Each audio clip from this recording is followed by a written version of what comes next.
얼마 전에 아시안 게임 있었죠. 저희가 축구를 열심히 응원했습니다. 이 이유가 한 사람이 군면제를 받아야 되기 때문에 아마 금메달 따는 것보다 그 사람 군면제 받는, 그 선수 군면제 받는 거가 더 처음에 관심사여가지고 축구를 열심히 보고 응원을 했어요. 2002년 월드컵 이후로 아파트에서 함성이 안 들렸는데 저희가 이제 TV가 없다 보니까 이제 노트북으로 이렇게 그 영상을 보는데 벌써 옆집에서 와 소리가 나면 아, 골 들어갔구나. 한 버퍼링 걸려서 한 20초 후에 이제 골 들어간 게 이제 보고 이제 그렇게 봤는데 뒷부분에 거의 뒷부분에 가서 이제 그 후반 루스타임 이렇게 줄 때 한 선수가 교체가 되더라고요. 시간 끌기 위한 목적도 있지만 한 선수가 더 교체가 됐는데 이 룰이 한국의 법이 경기에서 5분만 뛰어도 금메달을 따면 군면제가 됩니다. 뛰지 않은 선수는 면제가 안 되는데 뛴 선수는 무조건 되는 거예요. 그러니까 아시안게임 경기 내내 예선부터 시작해서 결승까지 시합에 계속 나온 선수도 군면제가 되고 5분 뛴 선수도 면제가 됩니다. 제가 그거 보면서 오늘 찬송에 이것이 하나님의 은혜라네, 이 찬송이 참 맞다는 생각이 드는 게 그냥 한 거 없어요. 5분 나와서 그냥 교체하고 나서 곧바로 레프리가 울리는 그 종료 휘슬을 울려가지고 뛰어보지도 못하고 그냥 끝났는데 이 사람도 군면제가 됐습니다. 이걸 보면서 하나님이 저희들을 각자를 교회로 부르셨잖아요. 부르셔가지고 어떤 사람은 미리 거듭나기도 하고 어떤 사람은 나중에 거듭나기도 하고 또 교회에서 큰 역할들을 하기도 하고 또 보이지 않는 역할도 하게 하고 이런 것들을 다 했는데 하나님 나라에 가면 이 군면제 받는 것과 똑같이 금메달을 같이 땄기 때문에 상을 받게 될 것을, 교회가 상을 받게 될 것을 생각을 해보게 됩니다. 그러면서 이제 나온 말이 원팀이다. 우리 성경에 나온 말로는 한 몸이다. 이렇게 말씀하잖아요. 왜 이렇게 교회에서 한 몸이 중요한가? 예를 들어서 축구 선수가 경기를 하는데 막 자기가 수비가 공을 잡고 있는데 저쪽 반대편 공격수가 막 쫓아온다고 자기가 공을 어떻게 할지를 몰라 가지고 골키퍼한테 잘못 패스를 하면 어떻게 돼요? 그걸 뺏겨가지고 골을 먹잖아요. 백패스의 위험성. 그러면서 뭐 그렇게 얘기를 하잖아요. 뭐 한국, 제가 저희 뭐 축구 얘기를 너무 해서 죄송합니다. 서두에. 근데 요번에 제가 이제 주목을 하게 된 것 중에 하나가 골키퍼가 이렇게 중요하구나. 그걸 알게 됐어요. 공격수가 굉장히 그 스포트라이트를 받잖아요. 그 시합에서 누구 뭐 이러면 이름만 대면 아는 선수들, 유명한 영국에서 뛰는 선수들 막 이러면서 훌륭한 선수들 막 이렇게 탁 봤는데 골키퍼가 못하니까 그냥 골을 금방 먹더라고요. 골키퍼가 정말 중요하구나. 그러니까 교회에는 다양한 파트에서 각자가 최선을 다해서 하는 것이, 이것이 정말 하나님께서 원팀으로 한 몸으로 하나님께서 말씀하신 것들을 이룰 수 있는 방법이구나 하는 것들을 이 경기를 보면서 생각을 하게 됐어요.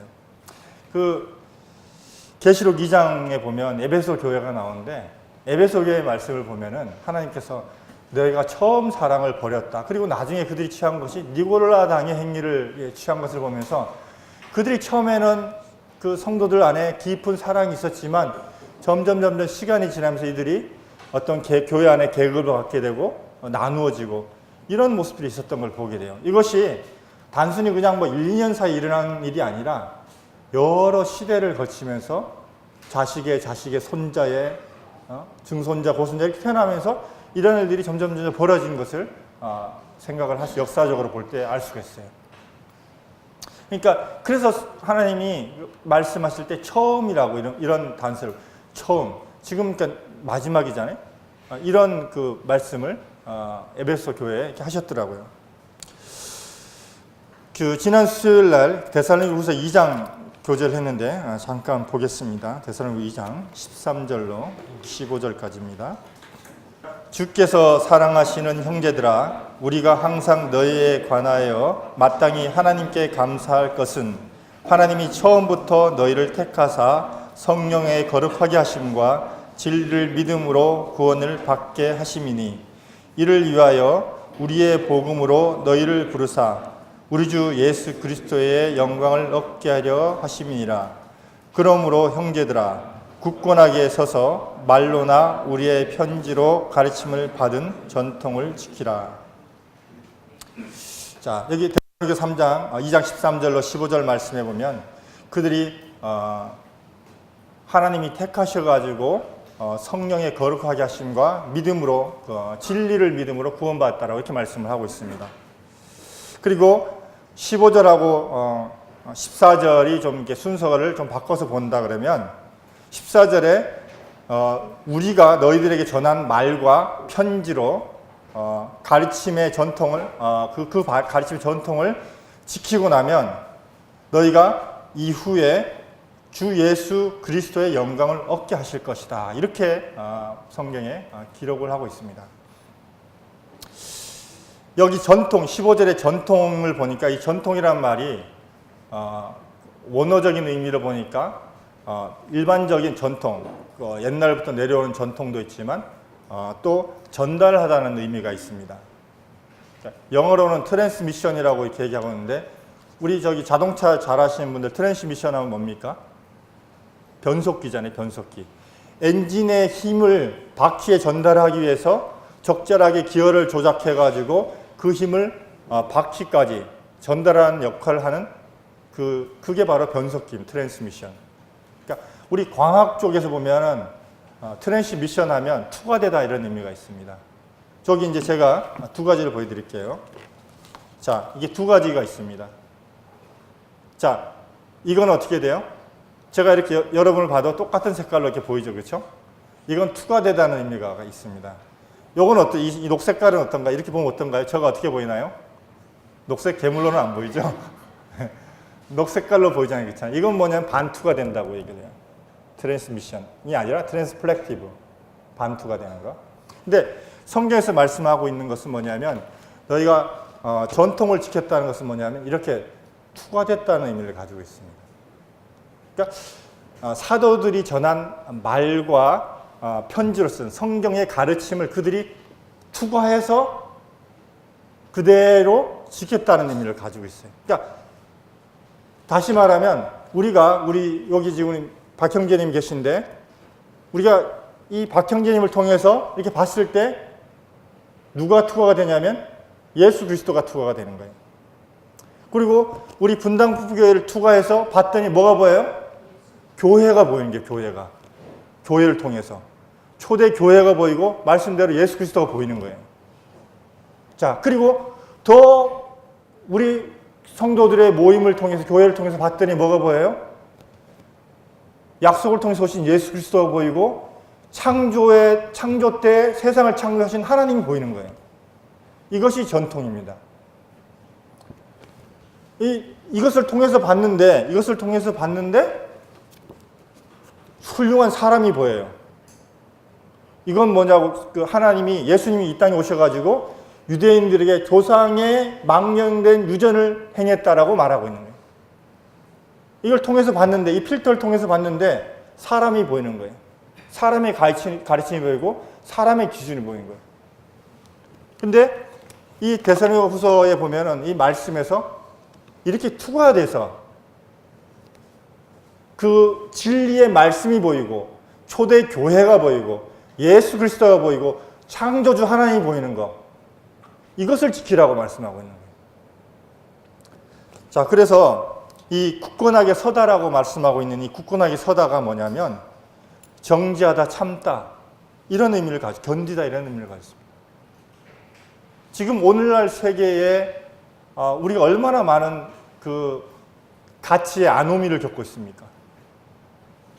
그래서 요즘 정치계에서는 무슨 동성애를 옹호하면은 그 사람은 굉장히 개방된 사람이고 뭔가 깨어있는 사람이고 열린 사람이다, 이렇게 평가를 받아요. 그래서 정치인들이 표를 얻기 위해서 그냥 나 찬성이야 이렇게 얘기하는 거예요.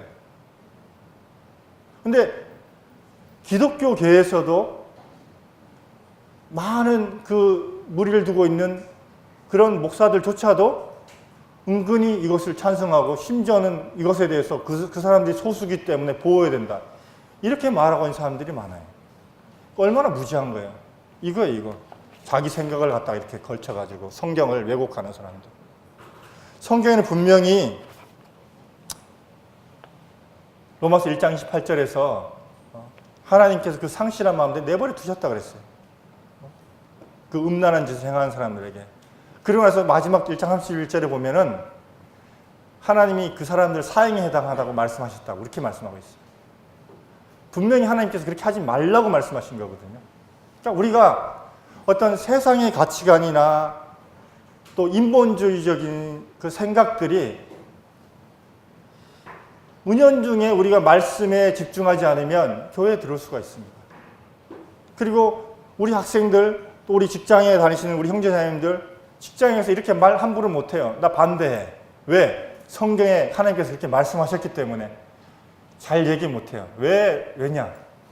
대부분의 사람들이 그렇게 얘기하지 않기 때문에 막 그렇게 얘기하는 사람들이 득세하고 평가받기 때문에 특히나 뭐 초등학교 선생님들 얘기할 수 있어요? 한번 그렇게 얘기하면 학생들이 또 집에 가서 어머니한테 이르면 또 문제가 되기 때문에 아예 그런 부분에서 언급하지 잘 않잖아요. 그러니까 이런 시대 속에 살면서 우리가 어떻게 우리의 삶을 통해서 그리스도를 투영하고 성경에 나온 진리의 말씀을 투영할 것인가. 그리고 우리 다음 세대의 진리의 말씀, 우리의 성경 있는 그대로를 투영해서 넘겨줄 것인가가 지금 우리에게 주어진 일들입니다. 단순히 좋은 게 그래가지고 지옥이 어디 있어? 뭐 이렇게 말하는 사람들 있죠. 근데 우리가 분명히 얘기해야 되는 것입니다. 지옥이 있습니다. 천국이 있습니다.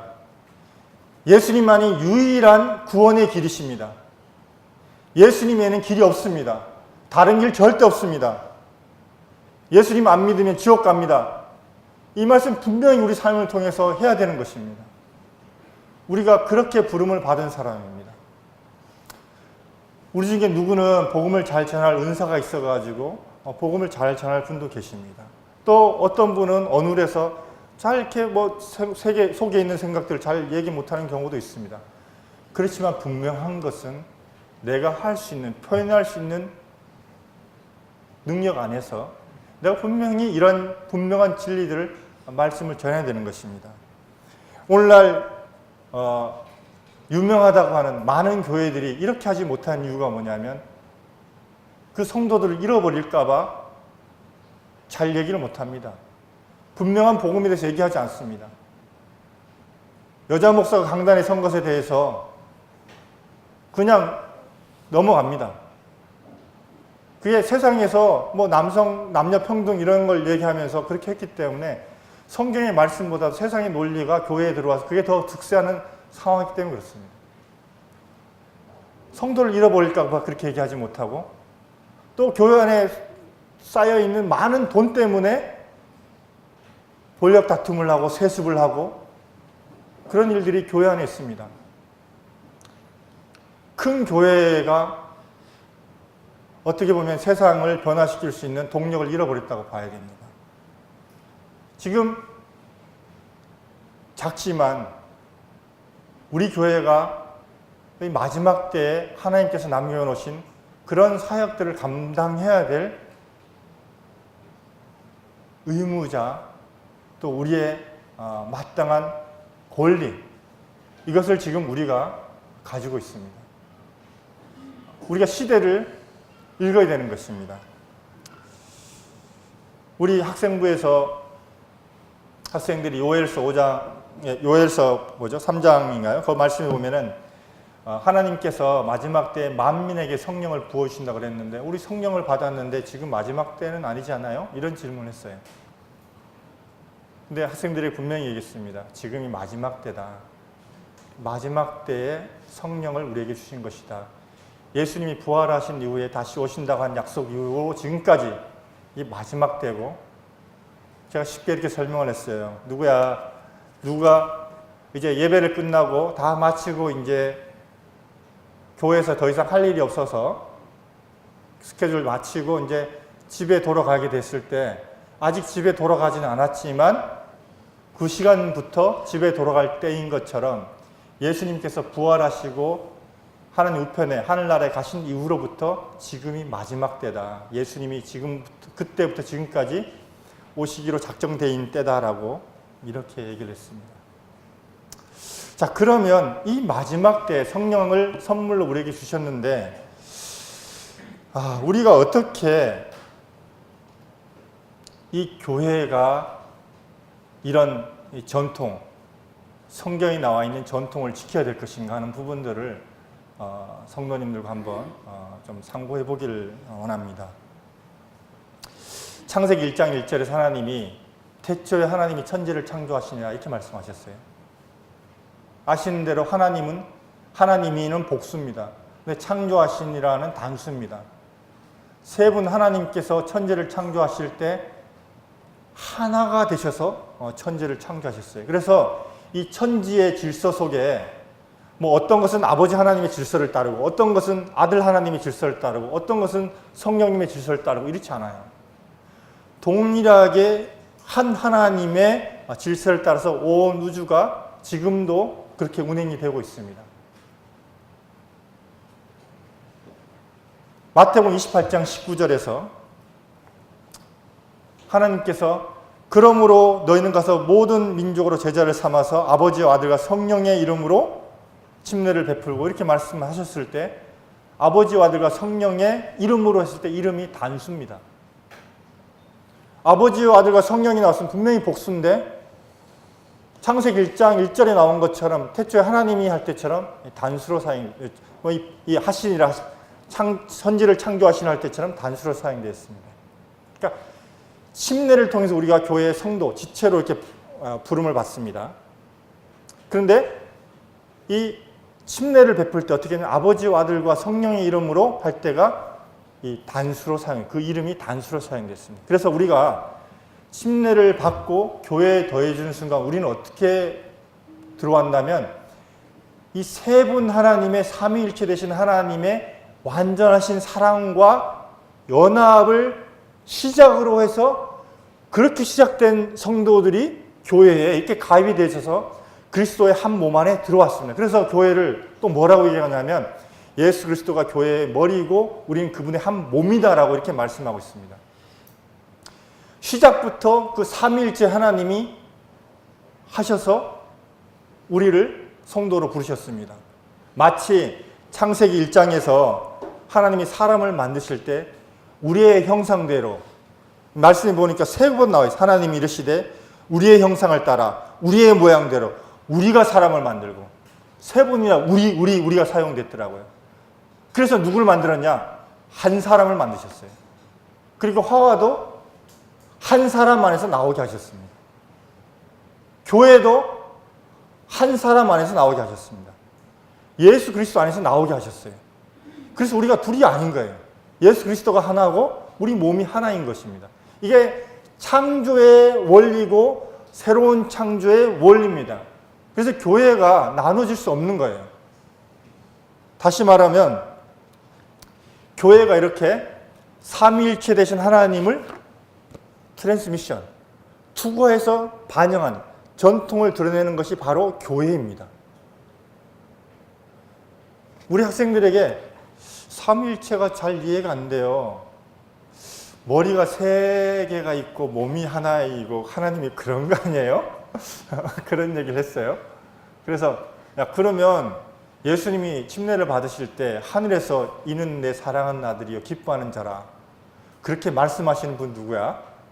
그리고 성령이 비둘기처럼 내려오시는데 그분은 누구야?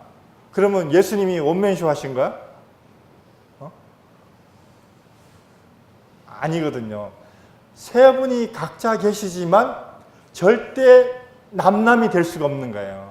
그래서 성령님이 예수님이 뭐라고 말씀하셨냐면 이 땅에 오셔가지고 내가 이 땅에 와서 너희들에게 말한 것은 내가 임의로 말하는 것이 아니고 아버지 하나님께서 나에게 하라고 하신 말씀을 내가 그대로 너에게 전하는 것이야.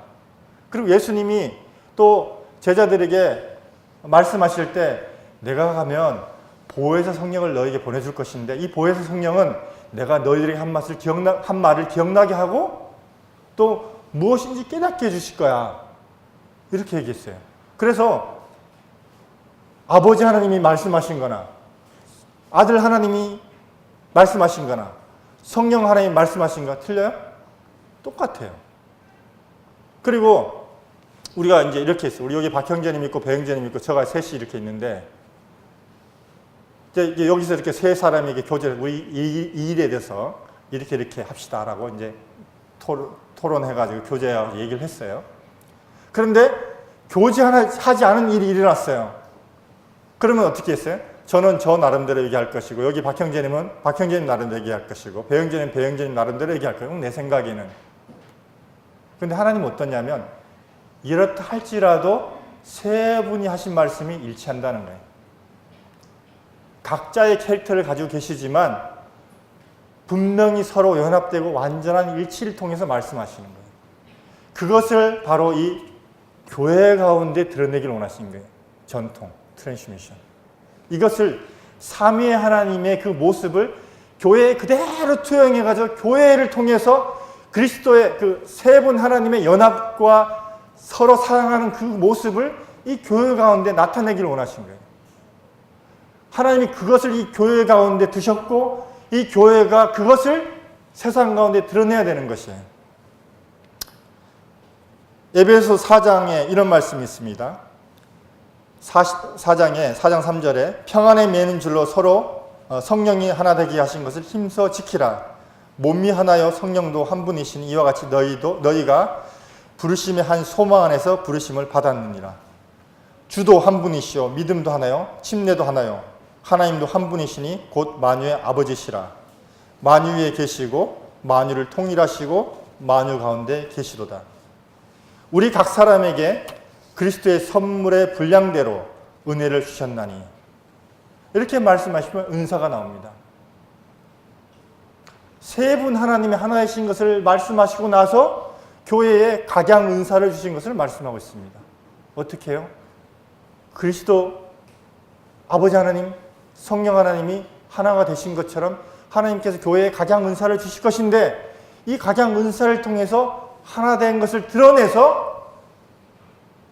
교회가 그리스도의 몸인 것을 세상 가운데 드러내라. 이렇게 말씀하고 계신 거예요. 그래서 이 교회는 우리 어린 주일학생들부터 시작해서 연세가 많으신 노 성도님들까지 다 교회입니다. 나는 구원받은 지 얼마 안 됐기 때문에 내가 뭐 어떤 행동을 한다 그래가지고 교회에 영향을 안 미칠 거야. 아간이 그랬잖아요. 나 하나쯤이야. 아니, 교회는 그 누구도 소외된 사람이 없어요. 다 연결되어 있기 때문에 머리에 붙어 있는 사람들이고 한 몸이기 때문에 우리 각자의 삶이 교회에 영향을 미칩니다. 그분이 거듭난 지 오래되고 교회에 지대한 어떤 가르침을 베푸는 위치에 있든지 간에 교회에 와서 뭐 흔적도 없이 이렇게 구석에 앉아 계시다가 몰래 조용히 빠져나가시는 성도님들까지 다 교회라고 말씀하셨어요. 다 각자가 서로 영향을 주고받고 영향을 나타내고 그렇다고 성경에서 말씀하고 있습니다. 시편 133편에 보라 형제가 연합하여 동거함이 어찌 그리 선하고 아름다운고 이렇게 얘기했는데 이 연합하여 동거하는 뜻이 함께 결혼하다 이런 의미를 가지고 있습니다. 함께 결혼해서 한 집에 산다 이런 의미.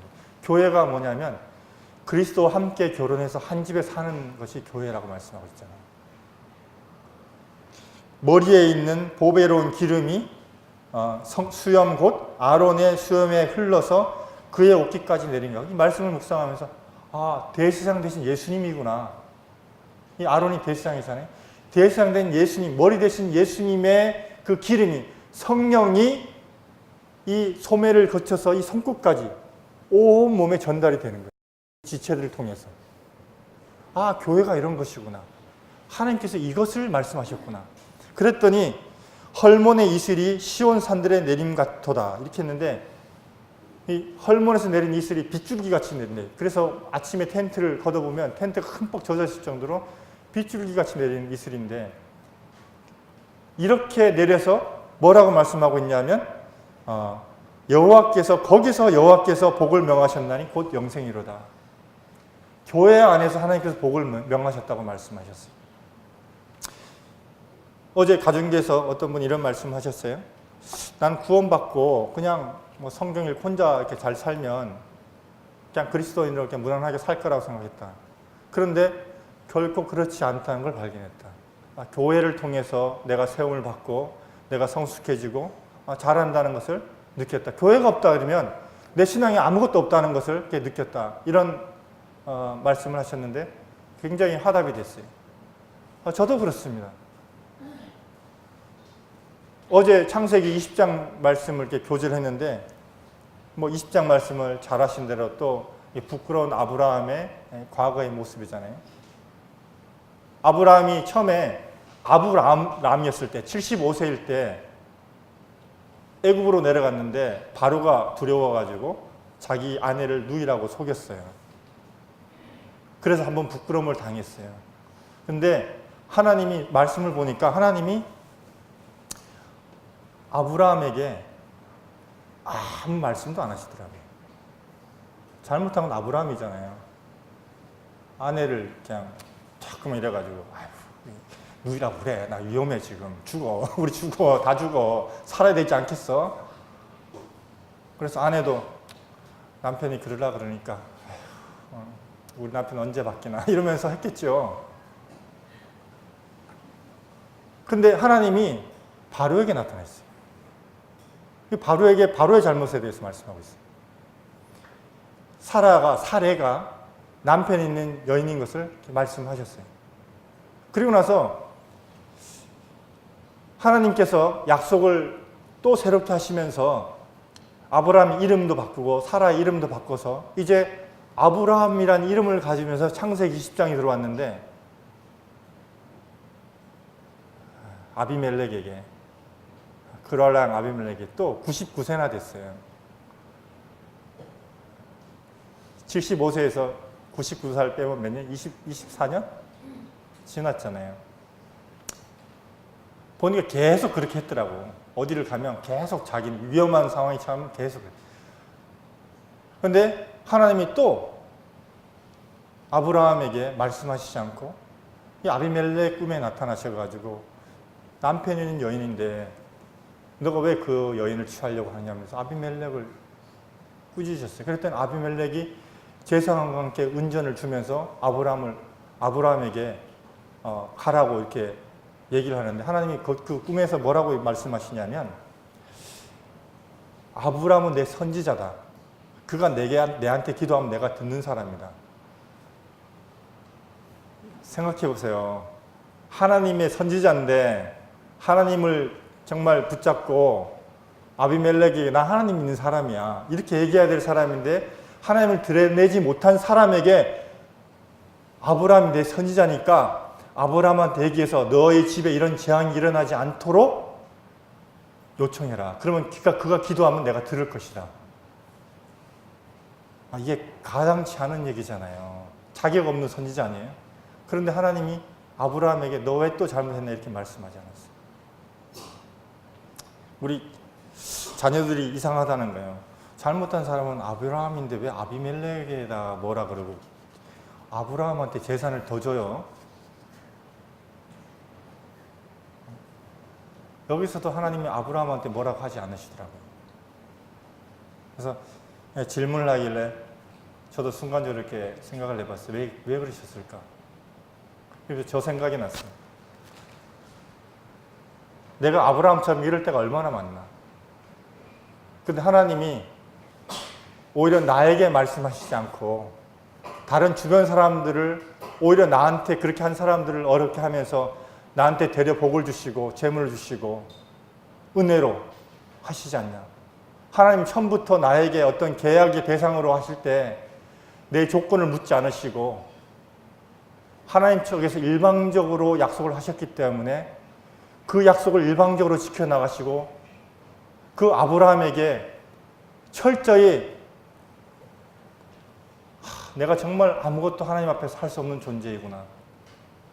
제가 방위 다닐 때 그런 얘기 있어요. 저희는 이틀에 한 번씩 해양근무였기 때문에 이틀에 한 번씩 퇴근을 합니다.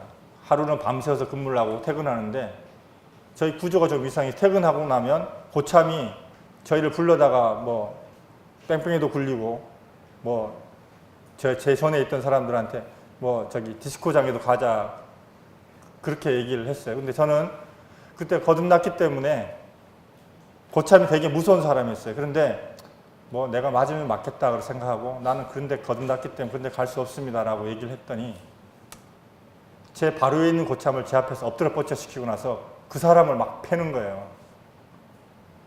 제가 말렸어요. 제가 맞겠습니다. 제가 잘못했는데 왜 제 고참을 왜 때립니까? 제가 맞겠습니다. 그랬어요. 근데 제 고참이 맞는데 제가 맞는 것보다 더 힘들더라고요. 근데 그분이 맞고 나서 아이 웬만하면 나를 봐서라도 좀 가지 그랬냐 그러고 말더라고요. 고참이 너 내 맞았으니까 너 엎드려 뻗쳐. 너 이제 죽었어. 이러지 않더라고요. 근데 그러면서 나 때문에 다른 사람이 그렇게 참 고통당하는 걸 보면서 애매히 고통당하는 걸 보면서 아브라함 마음이 그렇지 않았을까. 잘못은 자기가 했는데 그것 때문에 아비멜렉 집안의 태가 다 다치고 그런 모습을 봤습니다. 하나님이 우리를 그렇게 하지 않으시네. 우리의 삶 속에서 정말 하나님이 법대로 하나님의 의대로 우리를 다루셨다 그러면 우리 여기 고개 들고 남아있을 사람이 누가 있겠어요? 우리가 정말 꼼수를 부리고 뭐 그렇게 했다 그러면 그런 것들 하나님 앞에서 정직하게 다 있는 그대로 받았다 그러면 인과응보로 받았다 그러면 우리가 누리고 있는 것들이 이렇게 누릴 수가 있을까요? 하나님이 그런데 기다리시더라고요. 아들이기 때문에 기다리시고 그분이 은혜를 베푸시는데 끝까지 은혜를 베푸시더라고요. 어떻게 해요? 그리고 나서 내가 이렇게 된 것이 하나님의 은혜로 된 것이구나. 내가 잘나서 된 게 아니구나. 그러면서 자신의 의지를 따랐던 거, 자신의 행위를 따랐던 것들에서 하나님께로 포커스를 맞추고 하나님이시죠. 하나님이 저를 이렇게 인도하셨죠. 하나님이 저에게 이렇게 주셨죠. 그렇게 되더라고요. 그래서 내가 누리는 거, 내가 가진 거, 내 외모, 내 환경, 내 가정 자랑할 게 없더라고요. 다 이게 하나님의 은혜인 것을. 내가 한 것보다 훨씬 더 많이 주시고 갚아주신 하나님의 은혜라는 것. 그렇게 은혜를 통해서 우리가 교회 안에 더해졌습니다. 그렇게 더해졌기 때문에 우리가 교회 안에서 나를 자랑할 수 없는 거예요. 주님이 그렇게 하셨기 때문에. 우리가 거듭난 것이 내가 뭔가를 해서 받은 게 아니지 않습니까? 일방적으로 주님께서 십자가에서 다 갚으신 거잖아요. 그리고 일방적으로 우리에게 의를 선언하셔서 우리에게 그냥 선물로 주신 거잖아요. 너희가 그 은혜로 말미암아 믿음으로 구원을 받았나니 이것이 너희에서 난 것이 아니요 하나님의 선물이다. 우리가 그런 자들이잖아요. 여름 수련회 기간 중에 저희가 이제 서신서를 읽으면서 제 마음속에 큰 울림으로 다가왔던 서신서 말씀들을 정말 이렇구나. 서신서의 정말 목적이 이거구나. 그걸 보게 됐습니다. 서신서를 이렇게 들으면서 짧은 시간에 여러 서신서를 이렇게 말씀을 읽고 들으면서 최종적인 결론에서 말씀하고 있는 게 뭐냐면 기승전 교회더라고요. 기승전 교회. 로마서의 끝부분에 가서도 뭐냐면 섬기는 자들에게 문안하라. 마지막 인사하면서. 교회에서 복음을 막 그 사도 바울이 이렇게 막 전하고 나서 섬기는 자들에게 문안하라.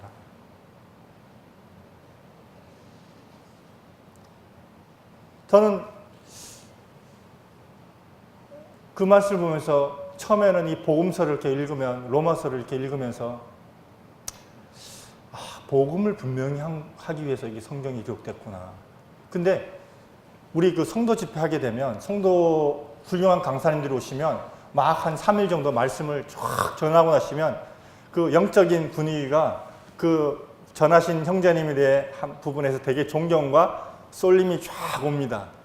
그런데 반대급부로 어떻게 하느냐? 본인 교회에서 말씀 전하신 형제님이 굉장히 초라하게 보여줄 때가 있죠. 말씀을 훌륭하게 잘 전하신 형제님이 이렇게 오셔서 말씀을 전하고 나면 말씀도 굉장히 놀랍게 풀고 막 생소한 말씀을 막 명확하게 이렇게 하셨을 때, 근데 그런 분들이 맨 마지막으로 하시는 말씀들이 있어요. 제가 이 교회에 섬기는 형제님을 보니까 참 훌륭합니다. 제가 한 이후에도 이 형제님 존중하고 형제님 가르침에 잘 따르고 교회가 이 연합해서 잘 교회를 이뤘으면 좋겠습니다. 이런 말씀을 제가 그 성도 집회 할 때마다 형제님들 통해서 항상 그런 말씀을 듣게 돼요. 왜 그러셨을까요? 이게 말씀을 전하는 결국은 교회거든요. 그분이 떠나간 이후에도 이 교회가 하나님을 중심으로 서로 연합되고 사랑하는 이 관계가 계속적으로 되어야 하기 때문에 이렇게 말씀하시고, 그러니까 이 복음을 다 전하면서 이렇게 말씀합니다. 또 고린도서 16장에도 이렇게 되어 있어요. 섬기는 사람들을 격려하는 모습이 이렇게 나와 있습니다. 잊지 않고 있는 거예요. 교회 섬기는 분들. 그러니까 교회에 여러 문제가 있고 이 문제를 해결하기 위해서 여러 말씀으로 편지를 썼지만 맨 마지막에 가면 이 격려를 잊지 않는 거예요. 왜냐하면 이것이 교회의 서신서의 목적이 바로 교회를 온전케 하기 위해서, 교회가 그리스도를 닮기 위해서, 삼위일체 되신 하나님을 투영하기 위해서 이 서신서가 기록되기 때문에 그렇습니다. 태초에 하나님께서, 삼위 되신 하나님께서 한 사람 아담을 만드셨다면 이제 예수님께서 새로운 창조를 통해서 한 사람 교회를 만드셨습니다. 본인이 머리가 되시고 성도들을 몸으로 이루는 한 사람 교회를 만드셨습니다. 그리고 이 에베소서에 보면은 뒷부분에 가서 5장에 보면 아내와 남편들에 관한 부분, 그 다음에 자녀들에 관한 부분, 자녀가 부모에게 순종하라고 하는 부분, 그 다음에 아버지는 자녀를 노엽게 하지 말라는 부분, 종들은 상전을 섬기고 또 상전은 또 종을 사랑할 부분, 이런 부분들이 다 이렇게 나옵니다. 이게 뭐냐면 그 관계 가운데서 그리스도를 나타내라는 것이에요. 결국은 교회입니다. 가정이 안 되고 어떻게 교회가 될 수가 있어요? 제가 만약 가정에서 막 그렇게 하고 나서 이렇게 강당에서 말씀 전하면 우리 자녀들이 뭐라고 그러겠어요? 우리 아버지 위선자 이럴 거 아니에요. 문제가 없다는 게 아닙니다. 저희도 문제가 많아요. 우리 자녀가 다른 가족은 뭐 어렸을 때 닌텐도도 하고 그랬는데 아버지는 그런 것도 못하게 하시지 않았어요. 저희 친구들하고 모였을 때 저 왕따였어요. 뭐 그렇게 얘기를 하더라고요. 그래서 제가 미안하다고 그랬어요, 자녀한테. 근데 아버지는 앞으로도 자녀를 키우게 된다면 그렇게 키울 거야. 왜냐하면 하나님께서 그렇게 하라고 하셨기 때문에 그게 맞다고 생각이 돼. 너희들한테 미안할 수도 있지만, 지금 이해하지 못할 수도 있지만 아버지는 그게 맞다고 봐. 하나님 말씀에 이렇게 하는 것이 옳다고 봐. 뭐 제가 융통성이 없고 뭐 그게 그렇게 하든 안 하든 뭐 어떻겠습니까마는 저와 자매가, 아내가 이렇게 하는 것이 그리스도인 가정에서 자녀를 키우는데 합당한 것이라 생각이 돼서 그렇게 했습니다. 실수가 없는 게 아니에요. 뭐 자녀들에게 잘 못해준 거 많죠. 그렇지만 우리가 하나님 앞에서 이렇게 해야 되잖아요. 트랜스미션. 우리를 투과해서 우리 다음 세대에도 그리스도가, 초대교회가 그대로 보여야 되는 것이잖아요.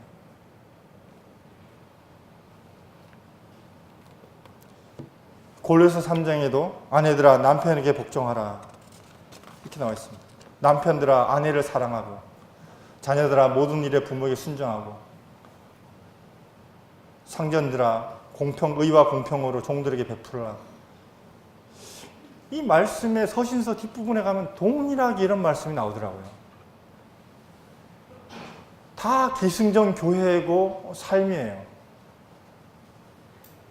하나님께서 그럼 우리한테 이 사도들이 각 교회에 편지할 때 왜 이런 내용들을 빼먹지 않고 계속적으로 서신 말미에 다 기록을 하고 있을까요? 그러니까 우리가 교회를 이루는데 가정도, 직장도 다 중요하기 때문에 이 어떤 것 하나 빼놓고 나는 교회에서만 신자고 세상에 나가면 그냥 뭐 그리스도인지 아닌지 잘 딱 차폐를 쳐가지고 잘 모르게 그냥 뭐 보통 사람처럼 착한 사람으로 보이게 그냥 뭐 나쁜 짓 안 하고 그냥 선하게 살려고 하는 사람처럼 보이게 그런 사람이냐? 아니면 정말 예수 믿는 거듭난 사람인가? 주님께서는 후자를 말씀하고 계세요. 이 서신서 말미에 계속적으로 말씀하고 있는 바가 그겁니다. 왜냐하면 이것이 교회를 이루는데 가장 기본이 되는 것이기 때문에 그래요. 가정마다 문제가 없는 가정이 어디 있어요? 자녀가 부모들에게 불만이 없는 자녀가 어디 있어요? 잘해주면 잘해준 대로, 못해주면 못해준 대로 기준만 다 더 높은 기준을 보게 되잖아요. 아내는 어때요? 남의 남편하고 비교하고 우리 집 남편은 항상 남의 남편보다 못한 남편이잖아요. 남편들은 어때요? 아내를 보면서 항상 다른 집 아내보다 우리 아내는 또 더 못해 보이는 아내. 이렇게 볼 수 있잖아요. 사람이 항상 가까이 있는 것은 좋은 거는 못 보고 잠깐 결점만 보고 그렇잖아요. 항상 남의 것은 더 좋아 보이고. 근데 아니잖아요. 주님이 이런 것들 안에서 정말 말씀 안에서 우리가 그리스도를 투영해서 가정에서 그리스도가 나타나고 직장에서 그리스도가 나타나고 이렇게 내가 투영이 돼서 나를 통해서 예수 그리스도가 보이고 우리 교회를 통해서 초대교회가 보이고 이런 것을 서신서에서 계속적으로 기록을 하고 있더라고요. 제가 단편 읽을 때는 몰랐는데 서신서를 쭉 해가지고 이번 수련회 때 읽으면서 그게 보였습니다. 아, 서신서의 목적이 교회구나. 전엔 내가 내 신앙, 이 말씀을 읽으면 내 신앙에 포커스를 맞췄는데 이게 아니라 나도 교회의 일부로서 교회를 건강하게 하고 온전하는데 나도 한 부분에 대한 부르심을 받은 사람이구나. 이것을 서신서를 통해서 보게 되었습니다. 계속적으로 제가 다 거론하지 않나 한번 봐보세요. 히브리서, 디도서, 뒷부분에 가서 보면 다 그런 내용입니다. 오늘 시간이 되시면 통독 성경으로 뒤에 한번 서신서 뒤쪽 한번 다 들어보세요. 다 일맥상통하게 그런 말씀들이 나와 있습니다. 우리가 가정교회로 모입니다.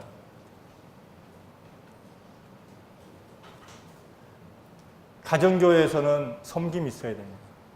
그리고 정말 내 속에 있는 것들을, 내가 그리스도를 통해서 실패한 것들, 또 잘된 것들, 이런 것들이 그대로 있는 그대로 교제가 되어지고 내 주변의 일이 아니라 정말 말씀에서 나에게 겨냥하고 계신 이 트랜스미션, 투과돼서 나타난 예수 그리스도, 이 교회의 모습이 가정교회에서 드러나는 것입니다.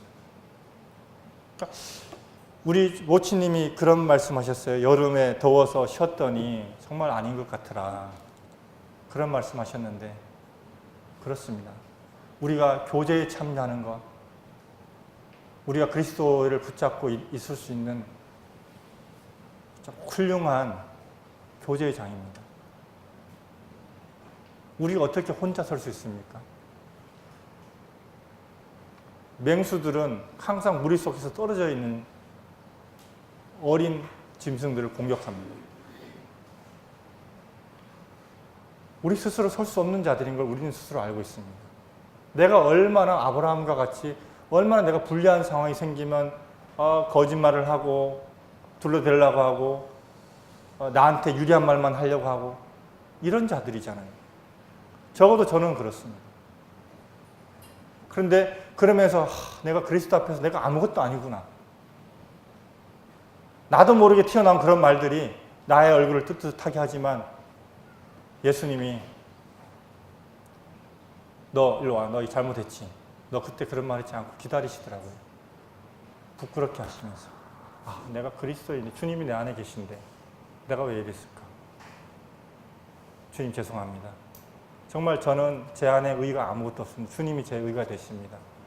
여전히 내가 믿은 지 십수년이 됐지만 내한테 불리한 상황이 나타나면 제가 이렇게 행동하는데 이거 참 주님 앞에서 참 부끄럽습니다. 그러면서 여전히 나는 안 되는구나 하는 것들을 고백을 하게 되고 주님을 의지하게 됩니다. 그러니까 어떤 자매님의 이 교제를 들으면서 그분의 직장 상사에서 들으면서 그분이 그리스도인인데 이렇게 어떻게 처신하고 행동하는 걸 들으면서 마음속에 그분 한번 만나보고 싶다. 어떤 분이시길래 저렇게 직장에서 생활하면서 참 그리스도인의 모습으로 살아갈지 이렇게 말만 들어도 그분을 만나보고 싶은 마음이 드는 거예요.